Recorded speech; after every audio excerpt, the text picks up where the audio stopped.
الحمد للہ رب العالمین والصلاة والسلام علی سید الانبیاء والمرسلین اما بعد فاعوذ باللہ من الشیطان الرجیم بسم اللہ الرحمن الرحیم قال اللہ تبارک و تعالی فی القرآن المجید یضل بہ کثیرا ویہدی بہ کثیرا۔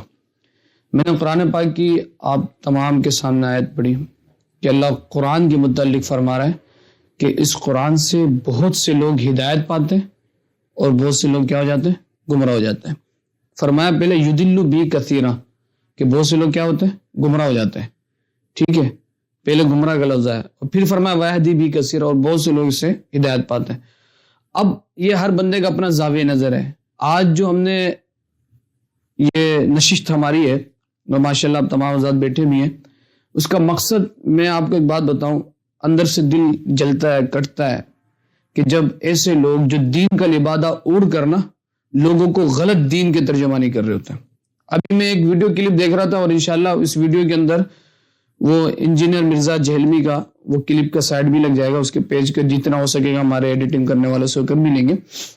صحیح مسلم میں حدیث ہے، اللہ اس کتاب کی وجہ سے قوموں کو عروج دے گا اور اس کتاب کی وجہ سے لوگوں کو امتوں کو زوال دے گا، جس کو ڈاکٹر اقبال نے پھر شعر میں کہا وہ زمانے میں معزز تھے مسلمان ہو کر اور تم خار ہوئے تارک قرآن ہو کر۔ وہ زمانے میں معزز کون؟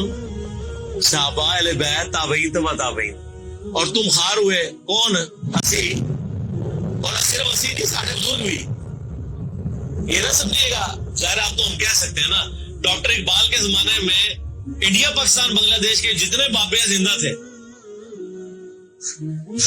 آج تو کہہ سکتے ہیں مر گئے ہیں۔ ڈاکٹر اقبال جب یہ شعر کہہ رہا تھا تم خار ہوئے تارک قرآن ہو کر، تو وہ خار احمد بیلوی صاحب، اشرف تھانوی صاحب، یہ سارے لوگ زندہ تھے اس وقت، تو انہیں کو ہی کہہ رہے تھے نا۔ حتیٰ کہ قرآن کے ترجمے کو بھی گناہ سمجھا گیا، یہ تو بہت بعد میں ترجمہ ہوا ہے، اس پہلے ترجمہ شاہ ولی اللہ دہلوی نے کیا۔ پہلے تو لوگ کہتے ہیں قرآن کا ترجمہ کرنے کی ضرورت نہیں ہے، اور یہاں لوگ کہتے ہیں بزرگوں کی بڑی خدمات ہے۔ ہم پوچھتے ہیں 1000 سال سے بزرگ یہاں بیٹھے ہوئے ہیں، کسی ایک بزرگ کا قرآن کا بخاری کا ترجمہ مجھے دکھا دیں کہ جی یہ سلطان بہو نے دیکھے نہیں قرآن کا ترجمہ کیا، یہ جی داتا صاحب نے بخاری شریف کا ترجمہ کیا۔ کیا انڈیا پاکستان بنگلہ دیش کے لوگوں کی زبان عربی تھی؟ فارسی تھی نا، تو کسی بزرگ کو توفیق نہیں ہوئی ہے کہ قرآن کا فارسی میں ترجمہ کر دے۔ اتنا بڑا چھکا میں نے مارا ہے کہ قیامت تک یہ روئیں گے۔ آمدہ کو کہنا بزرگوں کی خدمات ہیں، ہمارے پرائم منسٹر صاحب بھی کہتے ہیں جی وہ فرید الدین گنج شکر کی بڑی تعلیم۔ فرید الدین گنج شکر صاحب نے کون سا قرآن کا ترجمہ کیا؟ اگر کسی نے قرآن کا ترجمہ ہی نہیں کیا، بخاری مسلم کا ترجمہ ہی نہیں کیا، وہ کیا خدمات کرتا رہے؟ وہ اپنی تعلیمات دیتے رہے۔ صحیح غلط اس کا فیصلہ ہم نہیں کرتے، وہ تو پھر میں اور طرف چل پڑوں گا۔ صرف جو خدمات والا ڈونگ رچایا ہوا ہے نا، وہ میں آپ کو بتا رہا ہوں۔ جتنوں کے مزار بنائے ہوئے ہیں آپ نے، کسی ایک کا ترجمہ دکھا دے قرآن کا، تو یہ پھر انہوں نے جان بوجھ کے سیاست کی اسلام کے نام کے اوپر، اپنی باتیں کرواتے رہے۔ سر ان کو پتا تھا قرآن کا ترجمہ ہو گیا، سورہ زمر اور سورۃ الانعام اگر اردو میں آ گئی تو بابوں کو کس سے پوچھ رہے ہیں؟ سر بخاری کا اگر ترجمہ ہو گیا تو ساروں نے تو رب العزت سے نماز پڑھنی ہے، بابے سارے بغیر رب العزت والے نے۔ یہ وجہ تھی کی بڑی شاعری ہے انہوں نے کہ وہ کہہ رہا ہے، ایک شعر پڑھ رہا علامہ اقبال کا، سمجھ ماری بات کیا؟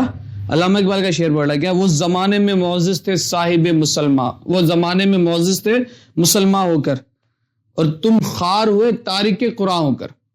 علامہ اقبال کا یہ شعر پڑھ رہا ہے۔ اچھا، علامہ اقبال کا یہ شعر پڑھ کے سارے بزرگوں کو، اللہ کے ولیوں کو رد کر رہا ہے، اور اس انداز کے اندر وہ اللہ کے اولیاء کا مذاق اڑا رہا ہے، اللہ والوں کو۔ کیا آپ کی سوچ کہتا کیا وہ خار ہوئے اس صف میں تو احمد رضا بھی کھڑے ہو گئے، وہ خار ہوئے اس صف میں تو خواجہ غریب نواز بھی کھڑے ہیں، وہ خار ہوئے اس صف میں تو داتا علی گنج بخش بھی کھڑے ہیں، وہ خار ہوئے اس صف میں تو غوث اعظم بھی کھڑے ہیں۔ معاذ اللہ، اس بندے کا نظریہ دیکھیں، وہ اس انداز میں بات کر رہا ہے۔ میں ذرا اس سے پوچھتا ہوں، لوگ تو ہمارے سن لیتے ہیں نا، ان کو بیچاروں ہمارے سادہ لوگ بندے ہیں، ان کو پتہ ہی کچھ نہیں ہوتا ہے، وہ کہتے ہیں کہ ہر جگہ سے دین لے لو۔ یار میں نے ہمیشہ سے ایک بات کی ہے، مجھے بتاؤ تو صحیح، آپ بریانی ہر جگہ سے نہیں کھاتے ہیں، چپل آپ ہر جگہ سے نہیں لیتے، کپڑا آپ ہر جگہ سے نہیں سلواتے، دین ہر جگہ سے لے لو، ہر جگہ سے لے لو۔ اور پھر سادہ قسم کے لوگ جو سوشل میڈیا میں یہ اس طریقے سے باتیں کرتا رہتا اور لوگ اس کو سن رہے ہیں، یا جو دین کے خلاف باتیں کر آپ اس کو سنو گے۔ اب آپ دیکھیں کہ جب اس نے یہ لفظ کہا نا، وہ خار ہوئے تاریک قرآن کے، اس میں اس نے سارے بزرگوں کو، سارے بزرگ جتنے بھی اللہ والے ہیں ان سب کو اس نے رد کر دیا، اور کہہ مار مار کے 80 بزرگ، تسی بزرگ بھی ادھر آ گئے، یہ سارے اس کے الفاظ ہیں۔ کیا سلطان بہاؤالدین نے کون سا ترجمہ کیا قرآن کا؟ داتا نے کون سا ترجمہ کیا قرآن کا؟ جتنوں کے مزار ہیں نا، ایک کا بھی ترجمہ دکھا دو۔ کہنے لگا کہ بھائی اتنا بڑا چھکا مارا ہے نا میں نے، قیامت تک ان کو یاد رہے گی۔ میں بھی کہتا ہوں تو نے چھکا کیا مارا ہے؟ تو یہ مارے گا، تو ہے سیدھی سی بات ہے، ان کے تو کام یہی ہے۔ میں پوچھتا ہوں تو نے علامہ اقبال کا قول نقل کیا، علامہ اقبال کا شعر نقل کیا، ذرا پھر لگانا فتویٰ علامہ اقبال میں بھی، علامہ اقبال نے کون سا قرآن کا ترجمہ کیا؟ میں سادہ لوگوں سے مخاطب ہوں، یہ جو بیچارے اس کے واہ واہ کر رہے ہوتے ہیں نا، شیئر کر رہے ہوتے ہیں۔ اس نے علامہ اقبال کا، آپ جا کے ویڈیو سرچ کر سکتے ہیں، اس نے علامہ اقبال کا یہ شعر نقل کیا، تم خوار ہوئے تاریک قرآن ہو کر۔ مجھے بتاؤ علامہ اقبال نے کون سا قرآن کا ترجمہ کیا؟ یار بیوقوف آدمی ہے، شاعر کا مدعا نہیں سمجھتا، شاعر مخاطب کس سے؟ اتنا بڑا جاہل آدمی، اس کو یہ نہیں پتا کہ علامہ اقبال مخاطب کس سے؟ عام لوگ مسلمانوں سے مخاطب ہے، علماء سے مخاطب ہے، اولیاء سے مخاطب ہے، سجادہ نشینوں سے مخاطب ہے؟ نہیں۔ پھر ایک بات کہتا ہوں، بتائیں امام بخاری نے تو کوئی قرآن کا ترجمہ نہیں کیا؟ ہاں بھائی، کوئی قرآن کا ترجمہ کیا؟ امام بخاری نے بھی نہیں کیا، تو اس کا مطلب امام بخاری بھی خوار ہو گیا، معاذ اللہ ثم معاذ اللہ، اس کے نظریے کے مطابق، اس کے سوچ کے مطابق۔ امام مسلم نے بھی کوئی قرآن کا ترجمہ نہیں کیا، پھر امام مسلم بھی معاذ اللہ ذلیل و رسوا ہو گئے اور خوار ہو گئے ہیں۔ امام صاحب ابو داؤد نے بھی نہیں کیا، تو پھر امام اعظم ابو حنیفہ نے نہیں کیا، تو پھر شرم نہیں آتی ہے اس طرح کی بات کرتے؟ پھر کہتا ہے کیا، اگر کسی نے قرآن کا ترجمہ نہیں کیا تو وہ کیا خدمت کرتا رہا؟ وہ کیا خدمت کرتا رہا؟ وہ تو اپنی تعلیمات دیتا رہا۔ میرے بھائی، جب سے تجھ جیسے لوگ، ڈکیٹ قسم کے لوگ، اور جن لوگوں نے دین کے اندر ڈکیٹی مارنے کی کوشش کی اور لوگوں کو گمراہ بددین کرنے کی کوشش کی، اور میں آپ کو بات بتا دوں، اس ویڈیو کے اندر اس نے یہ بات بھی کہی کہ میں پرائم منسٹر کے صاحب کو کہوں گا کہ داتا کیا نام ہے سلطان بہاؤالدین کے مزار پہ چلے جاتے ہیں، یا بابا فرید گنج شکر کے مزار پہ جاتے ہیں، تو انہوں نے کیا ترجمہ کیا؟ میں پرائم منسٹر صاحب سے گزارش کروں گا کہ آپ جو ہے اسلامی جمہوریہ پاکستان کے وزیر اعظم ہے اور آپ چاہتے ہیں کہ ریاست مدینہ قائم ہو، تو میں گزارش کروں گا کہ حضرت قبلہ مہربانی فرمائے، اس طرح کے لوگ جو فرقہ واریت پیدا کر رہے ہیں ان کو لگام ڈالیں، یہ جو بے لگام جانور ہیں نا ان کو ان کے منہ میں لگام ڈالیں۔ ہاں، یہ اس طریقے سے بے لگامی نہ کریں اور دین کو بدنام کرنے کی کوشش نہ کریں۔ اور میں آپ کو بات بتا دوں، ایک سیدھی سی بات آپ یہ سمجھ لیں، قرآن کا ترجمہ، اب پھر ایک یہ بات کہتا ہے کہ اس وقت تو فارسی تھے، تجھ سے بزرگ کدھر گئے؟ فارسی تھے اس وقت، فارسی زبان نہیں تھے ہندوستان پاکستان کے اندر، سنسکرت زبان تھی۔ کون سی زبان تھی؟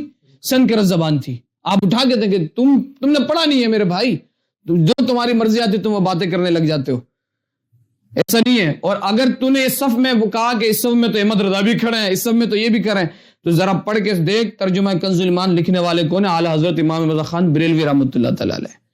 جب ہمارے لوگوں کو ضرورت پیش آئی قرآن کا ترجمہ کرنے کا تو انہوں نے قرآن کا ترجمہ کیا، اور پہلے کے لوگ ایسے نہیں تھے کہ اپنے مرضی سے قرآن اٹھاتے اور ترجمہ کرنا شروع کر دیتے، نہیں، بلکہ وہ صاحب علم کے پاس جاتے اور سیکھتے تو ان کو ضرورت پیش نہیں آتی۔